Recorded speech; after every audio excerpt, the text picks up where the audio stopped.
மழை வர மாதிரியே இல்லை, நல்லா வெயிலாக இருந்தது. ஆனால் திடீர்னு பார்த்தா மழை. துணியெல்லாம் துவைச்சி உணர்த்தவே இல்லை, வெயில் மழை இருந்ததுனால.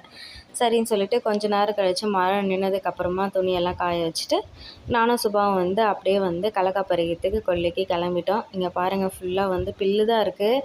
இதில் எங்கே கடலக்காய் எங்கே செடி எங்கே இருக்குதுன்னு சொல்லிட்டு பார்த்து தேடி கண்டுபிடிச்சி பிடுங்கி தான் எடுக்கணும். அங்கே ஒருத்தவங்க பறிச்சுட்டு இருக்காங்க. அதுக்கப்புறம் நானும் சுபாவும் கொஞ்ச நேரம் பறிச்சுட்டு ஈவினிங் ஆகிடுச்சு, அப்படியே வீட்டுக்கு கிளம்பிட்டோம்.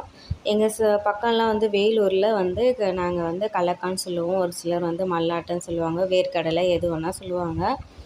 அதுக்கப்புறமா ஈவினிங்காக கொஞ்சம் கனகாமரம் பூ இருந்தது, அதெல்லாம் பறித்து சுபாவுக்கு கட்டி வச்சுட்டேன். ஃபஸ்ட்டு நம்ம பறித்த கடலக்காயில் எடுத்து வேக வச்சு நம்ம வீட்டில் இருக்கிற சாமிக்கு நாங்கள் விநாயகருக்கு படைச்சிட்டு தான் அதுக்கப்புறம் சாப்பிடுவோம். சாமிக்கு நன்றி சொல்லிட்ட மாதிரி தான் அது. வீடியோ பிடிச்சிருந்தா லைக் அண்ட் சப்ஸ்கிரைப் பண்ணுங்கள் ஃப்ரெண்ட்ஸ். பாய்.